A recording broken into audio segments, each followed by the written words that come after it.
All right, let's go ahead and get started. I am Frances Lee. I am a professor of politics and public affairs here at Princeton, and I co-direct the Center for the Study of Democratic Politics.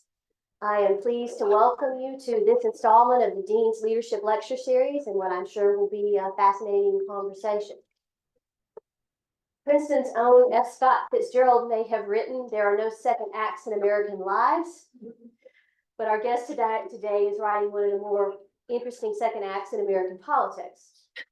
Bill Kristol now describes himself as an ex-Republican, but for decades he was one of the nation's most prominent Republican thought leaders. He served as Chief of Staff to Education Secretary William Bennett.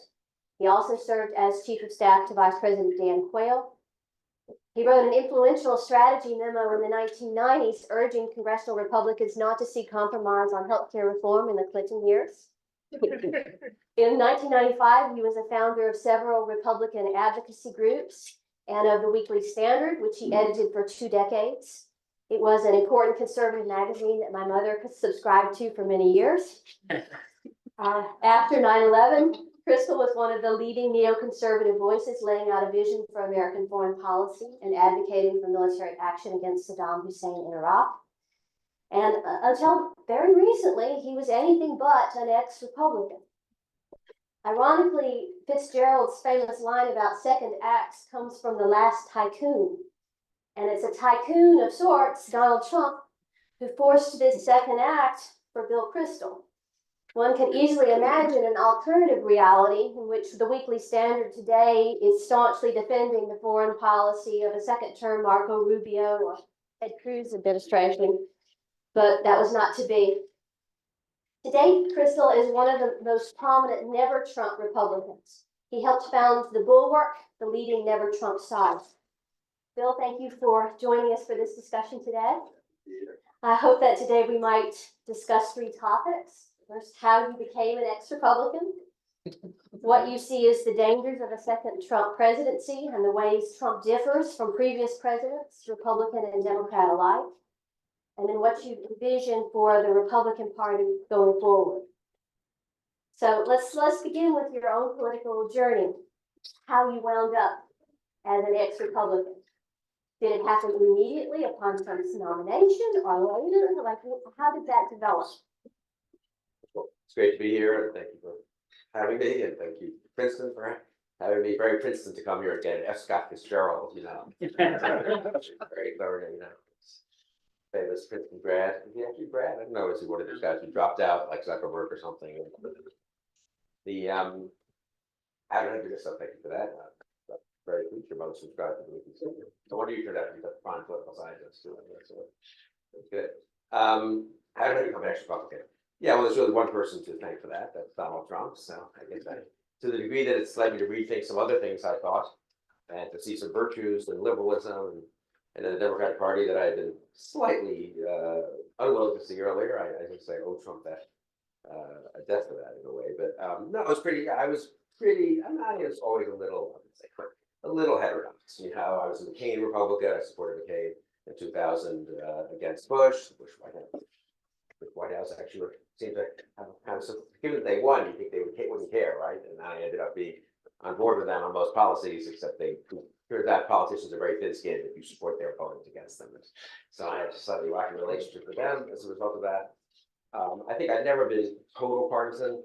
The Weekly Standard, we started in 1995. First editorial, Bob Kagan, my friend and I wrote together, and we then wrote a bunch of things together, with the defense of President Clinton using force in the Balkans and in Bosnia in December of 1995, and a pretty tough criticism of Republicans who at the time were demagogically, we thought, attacking Clinton for getting us involved in a war which we had no business being involved in, and et cetera. It couldn't end well. So, and I'll say one more thing autobiographically, which is very interesting, but I had started off as pretty much as a Cold War liberal, a Cold War Democrat. I was in high school, I volunteered for Hubert Humphrey in '68. In college, I volunteered for Scoop Jackson, the Cold War Democratic senator from Washington in '72 in Massachusetts. This began my 40-year string of only working on losing campaigns of all kinds. The one exception was the summer of '76 when I worked for Pat Moynihan in the primary against Bell Labs of the left wing of the Democratic Party. So that was he won that primary in New York. It's kind of amazing. Such a distinguished career senator afterwards. He won that primary by 1%, by 8,000 votes, I think, against Abzug. So many of these political careers depend on such thin margins at some point. You know, it's interesting. So I do think and I only mention all this to say that I think I'm sort of struck talking to people who are 20 years younger than I am, how much harder it was for them to become ex-Republicans or break with Trump. I mean, they broke with Trump, but they still wanted to say, but I'm still a Republican. I'm the real Republican. Trump's an interloper. It's a fluke. It'll go away at some point. And I respect these people. They fought hard against Trump and still are in many cases. So I have I'm not criticizing them. But I think psychologically, at some point, things became so partisan, so polarized, that it really was a part of who you were almost. If you were 45 years old now, to say, instead of my age, to be a Republican is very hard to. I had grown up a Democrat, as they say, a moderate, hawkish Democrat, but anti-left Democrat. My parents the same. They became conservatives in the 70s and Reagan Republicans. I worked for Moynihan in 76. I was for Reagan by 80. Changing parties didn't seem to me to be some profound betrayal of what you are or your views. It's just a political party. And if you've seen them up close, they're kind of messy compilations of different good things and bad things. So I think it made it easier. That's the only reason I go into this little autobiographical digression. And I do think it shows a price we pay for the partisanship and the polarization. It's just psychologically, if you've just been a fierce, not fierce, but a very loyal supporter of one party or the other since you were 14 years old or something, it turns out to be a little harder to make that break psychologically than if you grew up in a situation where people were changing all over the place, both ways. John Lindsay was the Republican mayor of New York. He becomes a Democrat. Other famously, some of the Reagan Democrats become Republicans, right? So we the world I grew up in politics, the world I was studying a little bit in grad school, was very much a world of switching parties. And also a world, of course, of split party voting and much less partisanship. You haven't realigned. You don't consider yourself a Democrat. I sort of do, as long as the Biden Democrats beat back on the academic Democrats. I'm pretty comfortable with a pretty good swath of the Democratic Party, the modern Democratic Party. I mean, I very much admire actually some of the next generation, some of the next generation of Democrats, the Abigail Spanbergers in Virginia, and Reggie Whitmer and John Shapiro. I'm pretty much fine with them. And I have rethought some things in part of this. So I haven't, I don't think I've fundamentally changed my mind, but you'd have to be kind of foolish not to rethink some things after everything that's happened in the last decade. You'd have to be pretty foolish to go through all of life and never rethink anything either. So I could tell people who are criticizing me for not believing something I believed 35 years ago. It's like, when maybe you should change your mind on something. So for 35 years, experience does matter. So I have become honestly more liberal, to put it that way. But anyway, core reason of Trump ultimately for me was indefensible. Trump won the nomination. I guess I had a little bit of a thought still in 2016 that one could still be Republican, good Republican, but just be against Trump. And plenty of people were, the Mitt Romneys of the world and so forth. But the capitulation of the Republican Party to Trump was so thorough and so absolute, and leaving aside the really dramatic capitulations, even the accommodation, the acquiescence was so thorough that by 2017, I remember talking to my wife, Susan, about this. I mean, I was pretty much voting Democratic down ballot, even though probably if I had some checklist of policies, I might be more, closer to some of the Republican candidates for the Fairfax School Board or for the, for the Virginia General Assembly. But they were all part of a party that was dominated at this point by Trump. And I could see then, as this happened, I would say that they were being forced in let's call it just a shorthanded Trumpy direction anyway. And so I think I made the cut maybe a little earlier, a little bit cleanly than some of my friends. And I don't take any credit for that. I think it's just a difference in background. So that's why I'm an ex-Republican. And it's Trump. And I saw it was going to be Trump's party. It has been Trump's party. It's more Trump's party than ever before. Amazingly, it's more Trump's party after January 6th than it was before January 6th. So I feel like being an ex-Republican is the right thing to do. Let me shift to the second topic, and that's the dangers of the second Trump presidency as you see them. You have warned about the potential for constitutional failure for the second Trump term. What are your reasonable worst case scenarios? And how likely do you think they are? It's, we're in such uncharted waters, obviously, at least in America, in the United States, or at least at the national level in the United States. There might be analogies in the South and the state level in the late 19th century and so forth. But I'm hesitant to predict, so I think things could go in many, many different directions. But I do think, look, we saw what Trump wanted to do, not just on January 6th, but I would say between November 3rd and January 6th. And here, I think I did have a little bit of an advantage over some people. I knew a lot of people who were Republicans who had gone into the Trump administration or simply stayed in the government because they were in the bureaucracy, they were career, some of them, in the Defense Department, lawyers in the Justice Department. And I had a sense of what Trump was trying to do right after the election. And I also had a sense, having been in government a little bit, why is he firing Mark Esper, the defense secretary, on November 7th? I mean, that's a little, okay, he's annoyed at him because Esper wouldn't pull out of Afghanistan when Trump wanted him to or something, but he's putting in really, not suitable candidates to replace him at defense and as chief of staff. He's trying to put them into the intelligence agencies. Why is Bill Barr, who I've known since the first Bush administration, why is Bill Barr, who I didn't approve of a lot of what he did as Attorney General that accommodated Trump, but why is Bill Barr quitting on December 23rd, 1 month early? It wasn't like he had some job that he had to give them a notice on December 24th, otherwise he was going to lose it. And I thought, this is bad. He's really trying to do stuff at defense and at justice, at what I think political scientists call one of those power agencies or the security agencies, of government. That's dangerous. And of course, January 6th was kind of the external manifestation of that. And so since then, Trump has been, has decided that he was correctly to some degrees thwarted by the establishment types who were in the White House and in the Defense Department and elsewhere in the Trump administration, who did maintain some of the guardrails and slow walk things and refuse to do certain things. And more importantly than Trump personally, because he's kind of hard to, not a lot, necessarily a coherent agenda there, but there's a lot of anger, a lot of desire for retribution, as he himself has said. But there's a whole now establishment beneath him that is made up of illiberal, anti-liberal, I mean in the broad sense of liberal, types who don't have any allegiance to what I would say are some of the more important aspects of American constitutionalism, law, American traditions of tolerance, and certainly American policies that are important in immigration and other areas, certainly in foreign policy. The depth, that's not unappreciated, I think, as much, but people still think the Republican establishment, the old Republican establishment.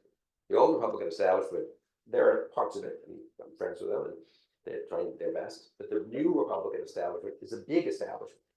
The Heritage Foundation, which produced this project 2025, which people really should look at, which is this not stupid 750-page detailed study of what you can do where all places of government, where guess what, there really are black letter laws stopping you from doing certain things. There are customs, traditions, executive orders, memoranda. This is how the military promotion system works. But could the president reach in and get a 1-star and make him a 3-star and put him in charge of a very sensitive agency? Well, it turns out it's not that impossible to do.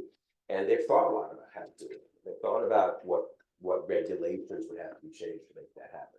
Is it impossible for a president to order the Criminal Division of Justice to go after certain people? Well, it's been the custom since Nixon, basically, that doesn't happen.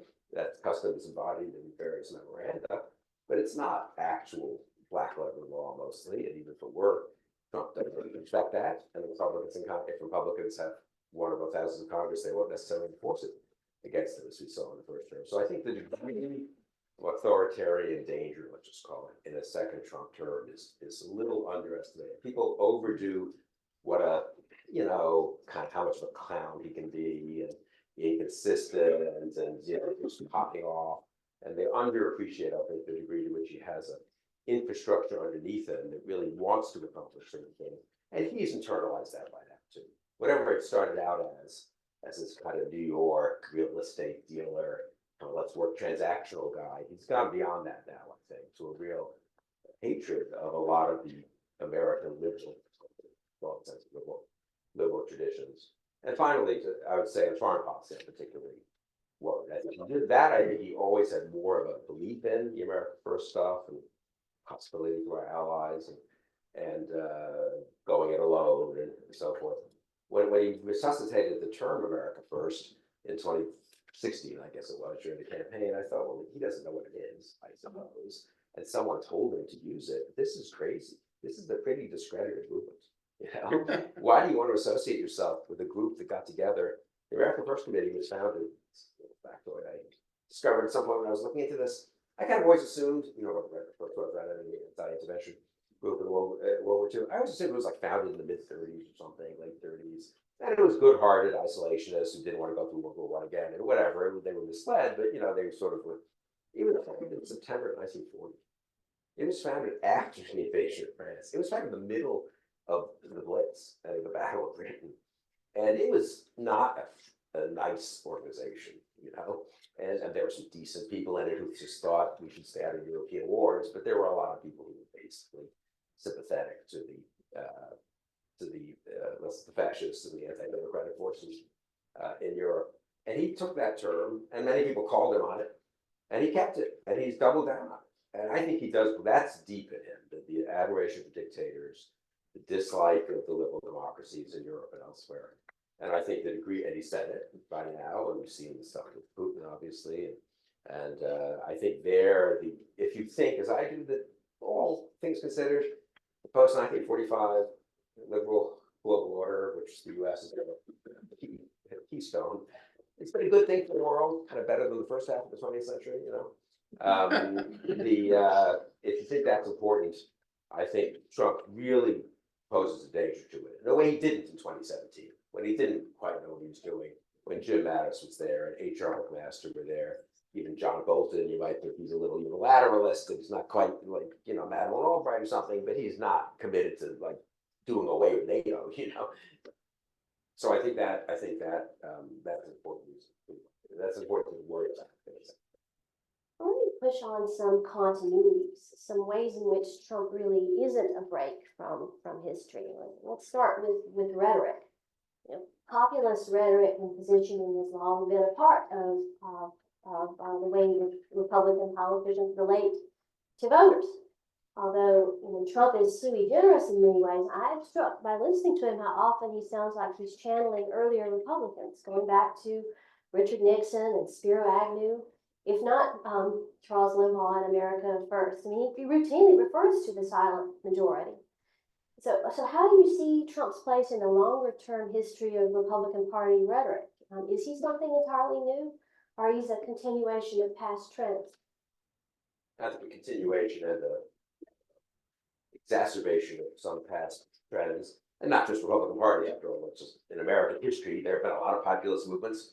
A lot of them have been associated with Democratic Party, Republican Party, Populist Party itself, other movements that have been outside the party system. Some of them have been for the better, and some of them have been good-hearted, maybe mistaken in some ways, and some of them have been very nasty and very, as race obviously becomes central here, but not just on race, nativism. When you go back and look, you know, I studied this stuff in high school, like we all did in college. Well, in 1924, there was this restrict this Immigration Act, but you know, and then changed that ultimately in the 60s. And I mean, we really look at the rhetoric that surrounds that in the 20s. I mean, it's really appalling. And incidentally, that's a Republican problem in some states and a Democratic problem in other states. I'm not trying to do both sides here or anything, but you know, the actual Ku Klux Klan was like at the Democratic Convention in 1924. So those things go, all I'm saying is those things go deep.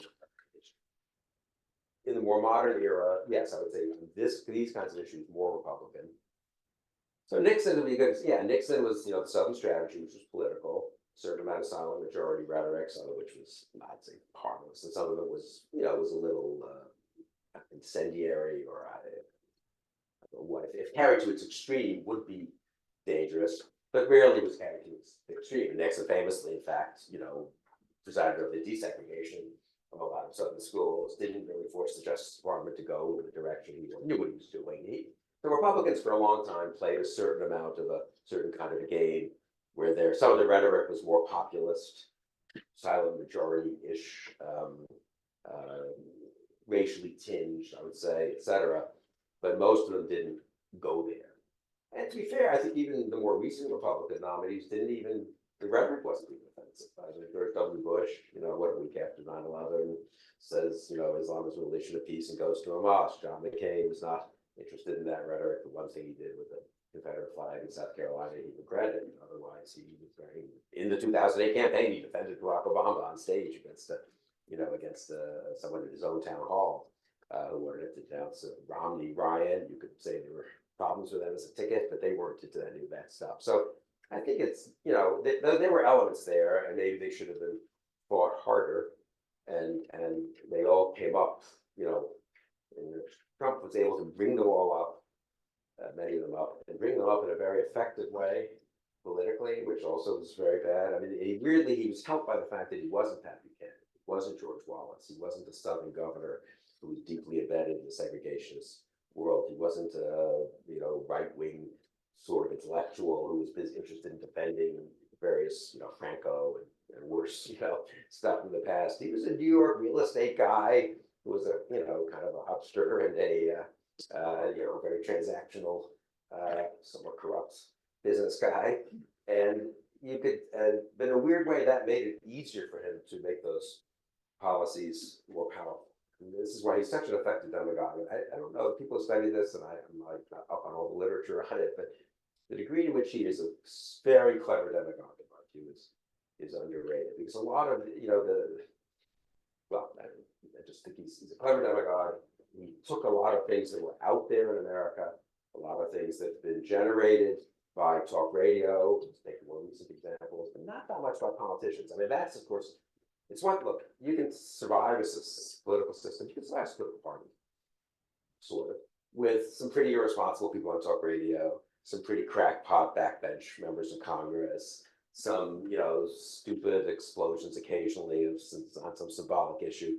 But at the end of the day, your presidential candidate, your governors, your Senate majority leaders, your House speakers, keep it under control. And maybe it'd be better if none of these other things ever happened, but it's a big country, it's a free country. You can't stop people from saying what they want. You can't stop some Tea Party candidate from winning a primary somewhere and getting elected necessarily, but you can sort of manage it. I think that's what we all thought had happened between about 2000 and 2015. Mitch McConnell, John Boehner, Romney, Ryan, Jeb Bush, some of them were more conservative types, some of them were more moderate, but Bobby Jindal, I don't know, it didn't seem like it was a bunch of, it was people who were saying some things and doing some things that I wouldn't have done, I didn't like them doing, but what I thought it was what's the right way to say it? I thought it was a bug, not a feature of the Republican Party. And Trump took all these bugs and made them, in a way, almost the central feature of the Republican Party. The one thing he did that was smart, also politically, though, was, of course, he paid off, if I can put it that way, the more traditional Republican constituencies, especially big business and wealthy individuals. I sound like a social democrat for a minute, which I have some sympathy with these days, and once did have sympathy as a kid. And so we kept them on board too, right? That is a classic authoritarian move. Either you can be a left authoritarian and really go after the rich, or you can be a right authoritarian and in effect, buy off the rich business types. And God knows there's a history of that in other countries. And Trump, I don't think he studied it. I don't know that he knew anything about, all these European countries and other places where this has been done, but he sort of intuited this would work. He intuited the Republican donor class would go along with all this stuff that they personally wouldn't say, and don't lie, but don't quite have the courage to really denounce and ultimately rank as less important than getting the economic policies they want, or rank as less important than keeping those terrible Democrats out of power, who allegedly are going to do all these crazy things to them if they take power. And that's the argument I've had most with my friends, who I think are decent people and good-hearted, who have stuck with the Republican Party. It's you can't be with the Democrats. I mean, it's just it's so radical. It's kind of really, AOC is really running the Democratic Party. You might think that Joe Biden is, and you might think that Gretchen Whitmer and John Shapiro and Jared Polis are running the party, or even if you want to get a little further to the left, Gavin Newsom or something, but that's not the way it is. Or Governor Murphy here in New Jersey. It's just 100% woke, 100% totally intolerant of middle America, contemptuous of religion and all that stuff, the Fox stuff and all that. That hasn't really that's done a great job of giving respectable Republican establishment types an excuse to ultimately end up back with Trump. That's what, that's. Well, let me push on another continuity, which is Trump's plan to fill the federal bureaucracy with loyalists. And whether this is really different from the similar efforts of many prior presidents, perhaps most especially Republicans, as they try to get responsiveness from the federal bureaucracy that is, I think we'd all admit, made up of more Democrats than Republicans. So in what sense or what respects is Trump's desire to consolidate executive power in the president different from, say, the unitary executive theory that Republicans, including Dick Cheney, pressed for in the George W. Bush administration? Yeah, I was sympathetic to that as far as I'd studied a little bit of common law back in the political science days. And, I think there was some truth to the argument. They couldn't quite have independent executive agencies. They had to be accountable to someone. It wasn't a crazy argument. But I think there was a sincere version of that. It probably was oversimple, and I now don't, think everything I thought then about how useful that would have been, or that was, or how correct that is, even as the interpretation of the founders and so forth. But I think that's awfully different from, no Republican since Nixon has said, I'm entitled to do all the things Nixon thought he could do with the CIA or the FBI or the Justice Department. And to be fair, almost none of them has even tried to do anything like that. And probably the closest would be what Iran tried, I guess. And that, once it was exposed, that was kind of, who knows, Reagan really knew, but it was kind of a rogue operation. And once it was exposed, it was like they had, Bryce Scowcroft ran a commission, and there was it was terror, and they had, of course, investigated, and people were convicted, and no one thought, well, that's a good. With Trump, that became the model, not the unfortunate exception. And I'd say the same about executive power. There's some legitimate questions that I was in the first George H.W. Bush administration. The amount of time the White House counsel's office spent telling us things we couldn't do is compared to the amount of time they spent telling us, here, you can do this, was really astounding. By mistake, you do something at the Justice Department, you have a conversation, it's like, you didn't talk about any friendly cases, did you? Well, no, I said, how's work? And this person said, I'm working very hard on some complicated case. And it's like, I hope she didn't tell you the name of the case. That would be like, they were very scrupulous. And that was George H.W. Bush, a little different. But I think that was true of the George W. Bush administration, and generally Republican governors were not, they were respectful of the rule of law. They wanted to move it in a certain direction. So I guess I would say on that, Trump is just, I have no interest at all in the rule of law, and any of these norms, procedures. And again, is there a civil service reform plan out there somewhere? Probably someone at AEI worked it up that would change from 1,300 political appointees. I'm sure 2,400, and would change a little bit of the reporting relationships, and would make it a little easier to fire or at least discipline really bad employees and so forth. Yes, I'm sure there were plenty of those ideas bouncing around Democratic administrations, Al Gore's thing, Clinton, and reasonable things. But Trump is a whole different category. It is a long-standing frustration on the part of presidents. Yes. Disloyal and foot dragging people in the federal bureaucracy, or even among their cabinet officials. Yeah, it was more of a campaign talk. So I went to Washington '85 to work for at the education department. I sort of vaguely, I never worked in the executive branch, anyway, the federal government. I sort of vaguely believed this might be the case. That we didn't have that much, and honestly, we couldn't get anything through Congress, but we had some things, we wanted to push a little bit on school choice and so forth. Deregulating certain use for localities. I quickly learned, I think a lot of people who actually been in government, that most of the bureaucrats, they have various problems and limitations, some of them, but they were fine, and they wanted to do things, they weren't sitting around plotting to disrupt our somewhat conservative agenda most of the time. On the stump, people talk more about that. So I think, I'll say yes, and in a way, there was some groundwork laid for Trump, like just the demonizing of the term liberal, the use of the pledge of allegiance against the prophets, the kind of issues. But I don't know, I still would say it's pretty different for George H.W. Bush to use that as a campaign issue against a liberal governor of Massachusetts, and he, of course, could use the equivalent issues against Bush, I suppose. And Bush was not going to actually, go around and do the kinds of things that Trump certainly wants to do.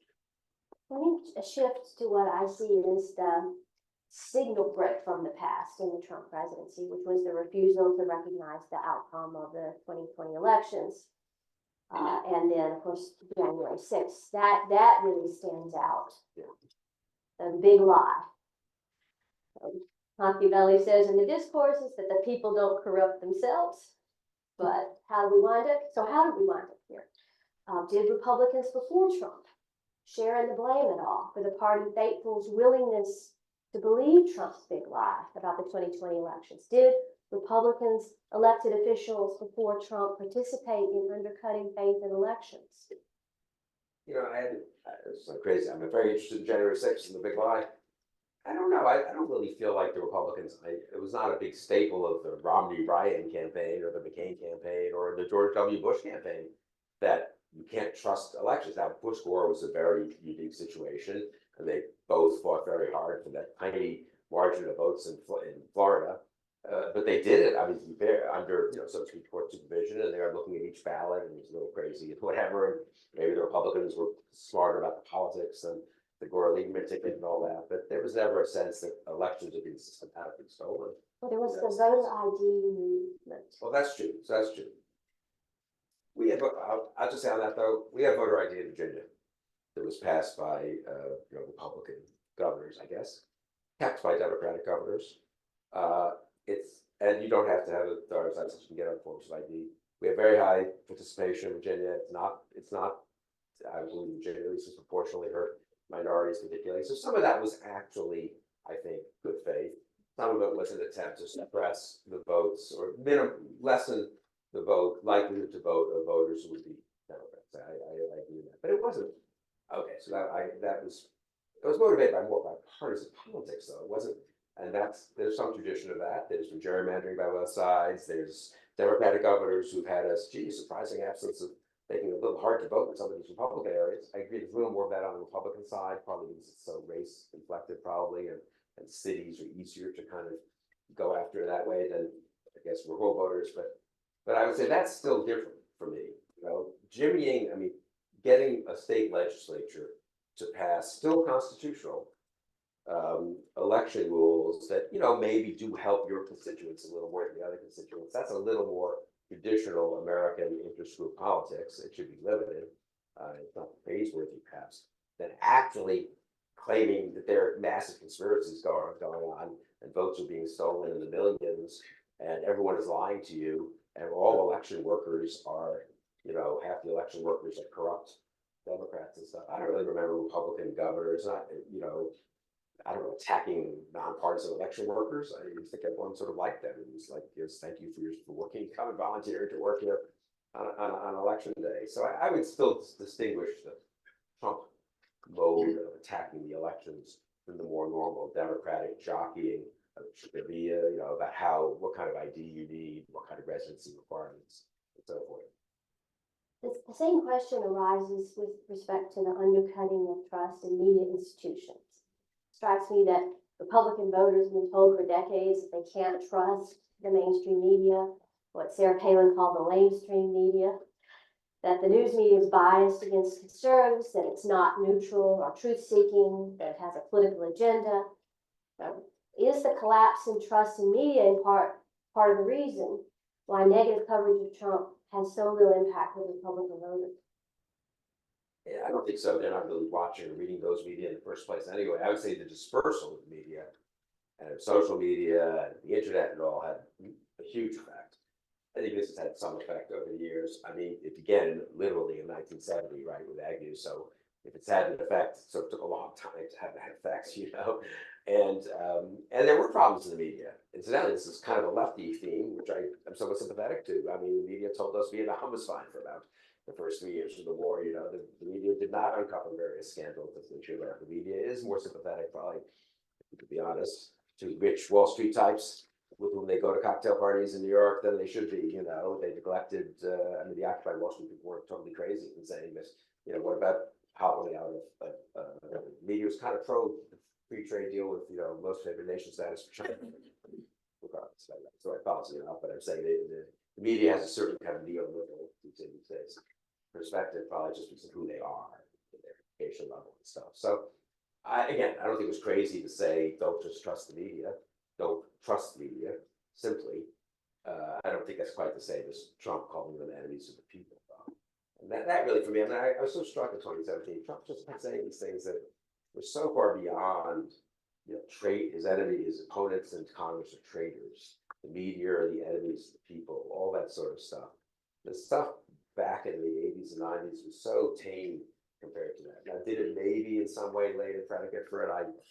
Yes, I suppose it all adds up, right? I think more fundamentally, the critique of government by Republicans, the distrust of not just big government, but all government, the attack on the notion that government could do much good for anyone, and they're all kind of in it for themselves. That probably cumulatively had an effect. It wasn't very effective, on the other hand. Obama won pretty easily in 2008, and then won again in 2012. But I don't know. I still feel all of that and stuff. And for me, I'll tell you. Well, so here's one huge difference: the conspiracy theory.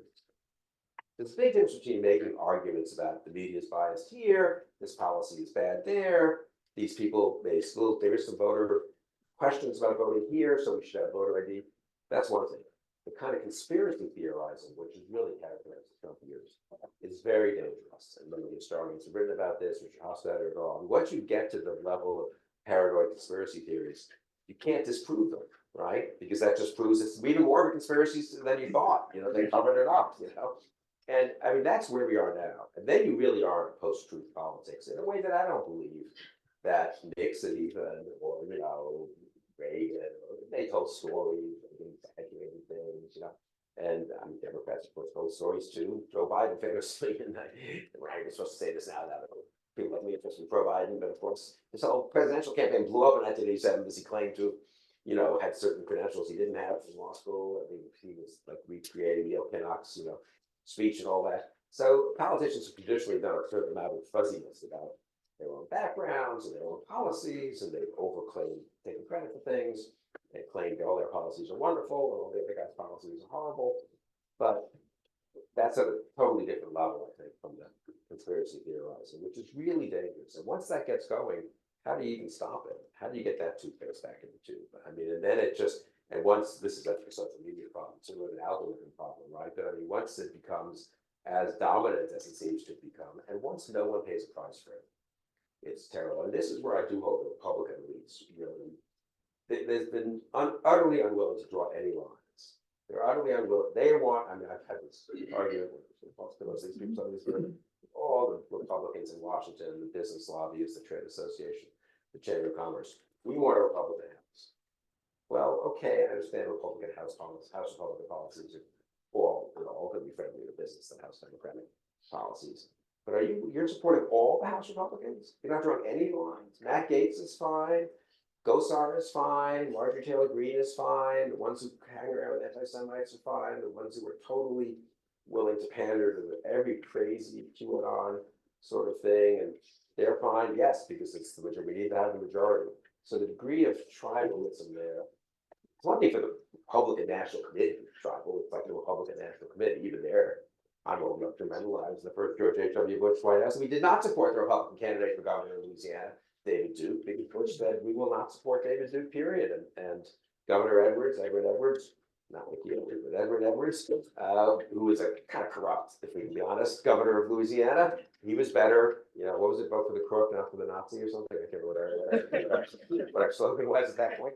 Bush gave a press conference saying you can't support, Republicans should not vote for David Duke. So there were a lot, even among Republicans, certainly in the old days in the business world, they could say we're for John Boehner, we're for Mitch McConnell, we're for, all these business-friendly Republican types, and we're familiar with it, or Pat Toomey in Pennsylvania or something.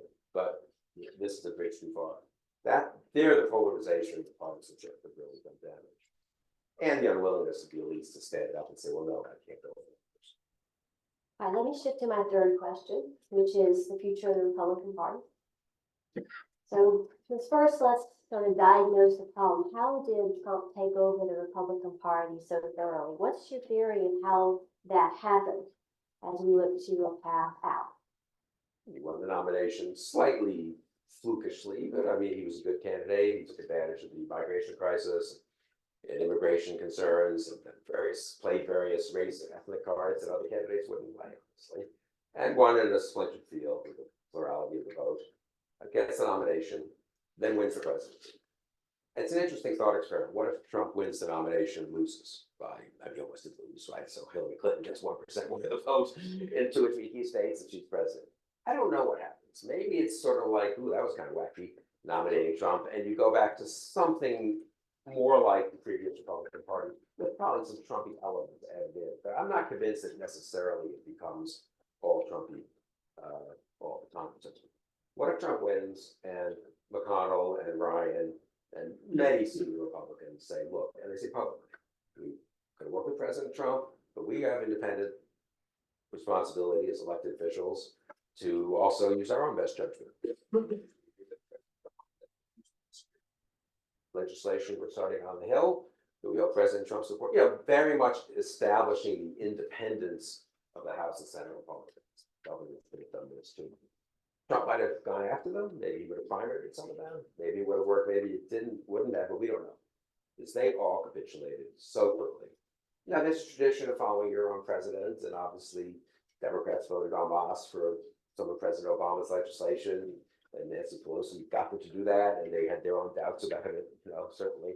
But that's different. So whipping a popular piece of, healthcare or economic or oil and gas legislation, as opposed to just capitulating to Trump and then pretending you haven't heard this horrible thing he said, and then pretending it's fine. And so I think the capitulation to Trump, I mean, you could imagine Trump not being president. You could imagine a scenario where Trump's president for 4 years, but sort of ineffectual. I don't know what the right example would be, maybe Berlusconi, but I'm not sure how totally ineffectual he was. But, he doesn't really change the system in times. Maybe Berlusconi did it, but Jesse Ventura was governor of Minnesota. He was governor for 4 years. I think some of his legislation got passed, most of it didn't. And people just said, that's nice, thank you for being governor. And they went back to having relatively normal politics, I would say, in Minnesota, and the same in other states. So you could have imagined some version of that, I think, with Trump. For me, Trump obviously has agency, as we say, and is very responsible for what happened. But the Republican capitulation to Trump was key. If you had Trump without a political party, or without a political party in his hip pocket, it's a very different kind of danger. He still, in fact, done it off. He still would have been dangerous. January 6th would have still been awful. But he would have been impeached. They would have impeached him. I mean, this is, for me, the most amazing thing. Trump does January 6th, you mentioned earlier. A week later, 6 days later, 190 out of 200 House Republicans vote to acquit. I mean, that was signaling right then, I think someone said this at the time, they're not going to liberate themselves from Trump. They're going to tell us and tell themselves, Trump's going to fade away. Don't worry, this stuff's he can't do it again. And he's weaker, and he's getting older, and DeSantis will take care of him, and the 22 election results will take care of him, and other things will, liberate us from Trump. And that they were already capitulating on January 13th, or whatever that vote was. And for me, that's so indicative. And so that's, I don't know if that answers your question, I mean, the degree to which if you want to have a Trump problem, to have a Trump plus the Republican Party problem in a polarized environment, when the Republican Party has the control of about half of the political offices in the United States and the support of about half the American public, that is very, very dangerous. And the gradual but thorough capitulation to Trump, as a real point about elites and voters, has acclimatized Republican voters to gradually putting up with things and going along with things that I think 10 years ago they would have said, "Ooh, that's horrible." And now it's, that's just Trump being Trump. How he says these things at these rallies, but so it's the frog in the water problem, the boiling water problem has sort of here. But I come back always to the Republican Party. Trump without a Republican Party that totally collapsed to him, it would be a very different threat.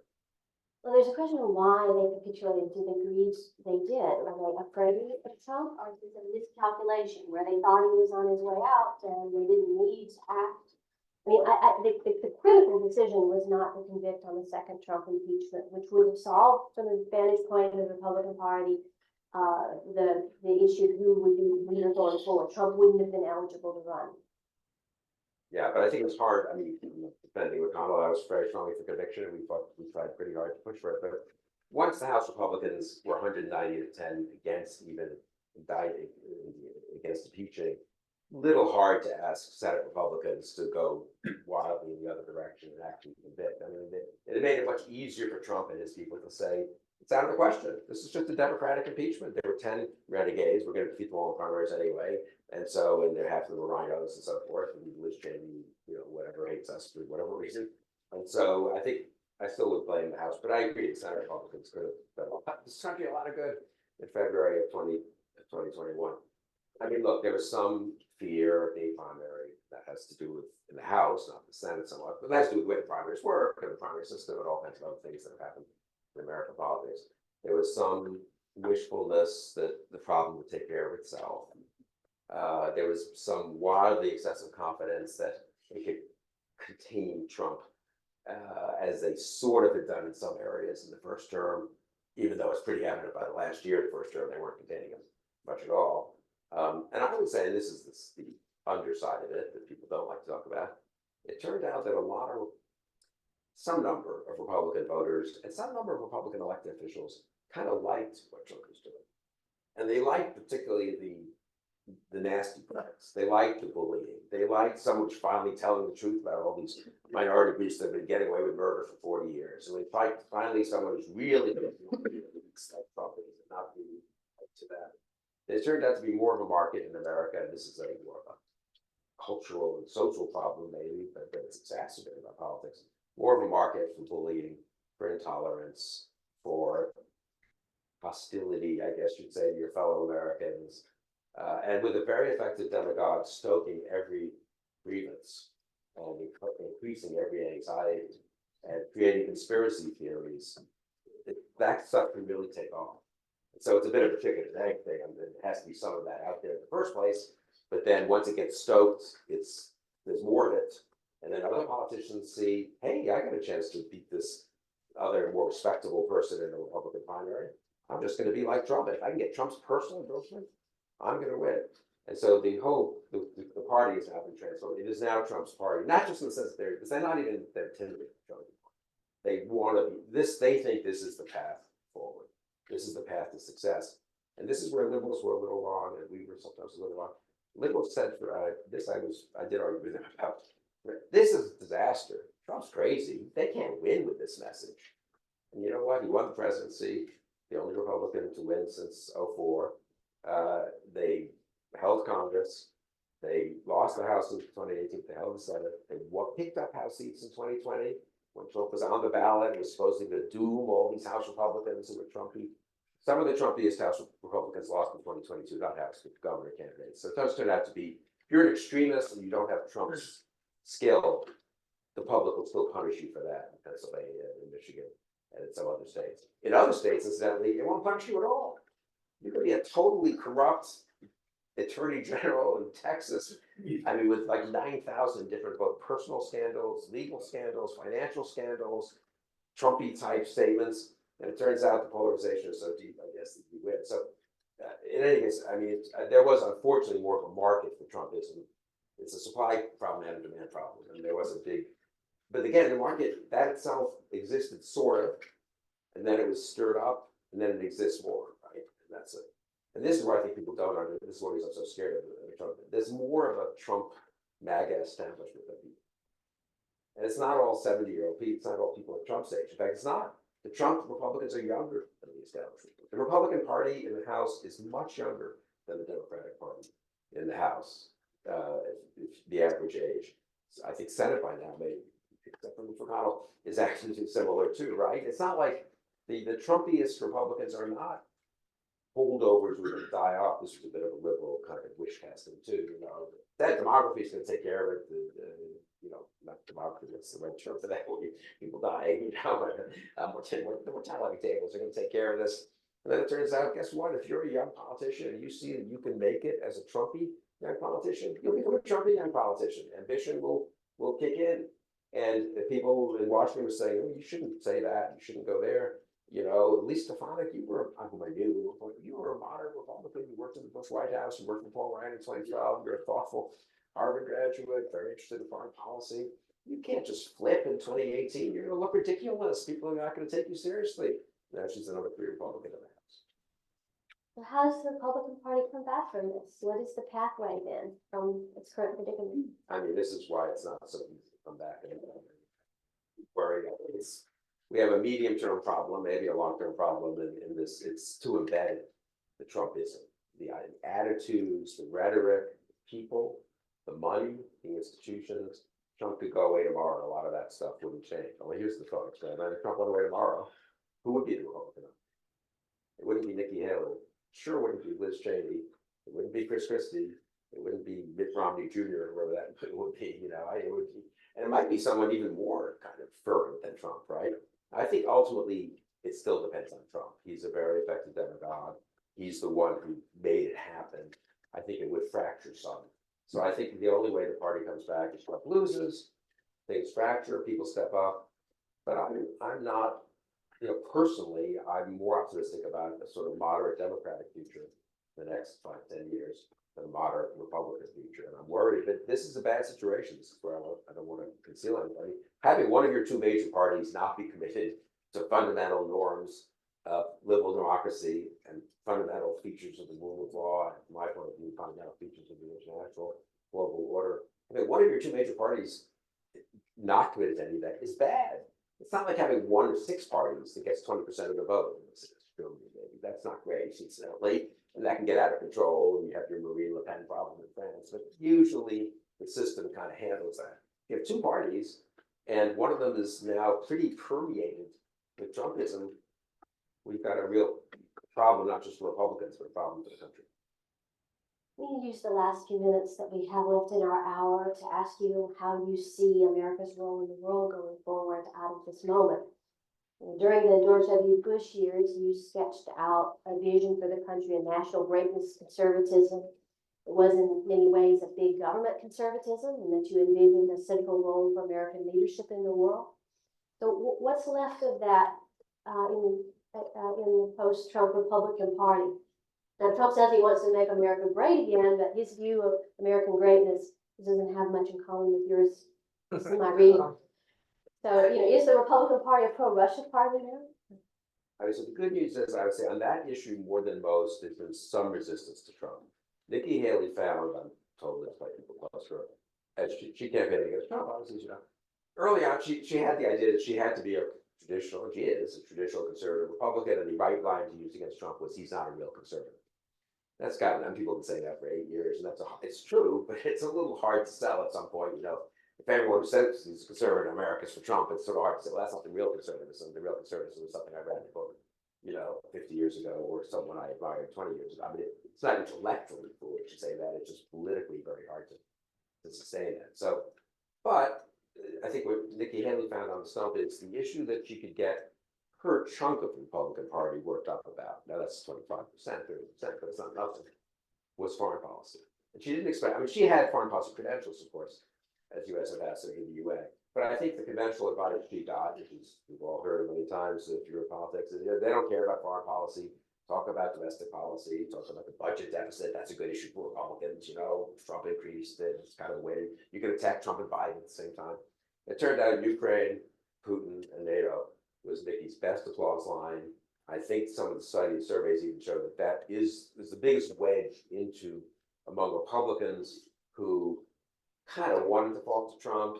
They hate the Democrats for various reasons. Whatever they some fantasy version of Democrats, they hate whatever, they hate the Democrats. But when you say, but look, are you really willing to have an anti-NATO, pro-Putin president? I think it's important to tell you, okay, that does get some of the Republicans back. So I think the good news, if you care about it, let's call it a bipartisan, traditional, liberal internationalist or conservative internationalist, American leadership, foreign policy, post-World War II, Truman on, et cetera. If you care about that, the good news is, I think there's a pretty comfortable majority of Americans who actually are for it. Biden is not getting much opposition from the Democrat, not even the left wing, with a slight exception of the Middle East, but the left wing Democratic Party to supporting Ukraine. And as I say, the Republicans can have a vote in the House floor, they'll get 40%, 50% of the House Republicans. So that's the good news. The bad news is, if Trump's president, though, those 40, a lot of those 40% are Mitch McConnell and various House Republican chairmen who were 65 and 75 years old, and I like them and I respect them, and I think they're doing their best, but they're not the next generation. So anyway, so it's a long way of saying I don't know. Putin is, I mean, to have such a horrible, brutal dictator invading a neighboring country, the largest war in Europe in 80 years, total brutality, no even pretense of, I have some legitimate territorial issues in Donbass, and that's really what I'm here for. It's like, wait, we're so far beyond that there, and a very attractive government in Ukraine, I would say, and leadership there, and really brave and heroic people fighting there. I think that's a pretty good opportunity to strengthen the American public support for what's at stake in this, liberal international order where we don't let people like Putin succeed in invading neighboring countries. So I think a lot hinges on what happens though. All right, well, thank you very much for a fascinating discussion. Thank you.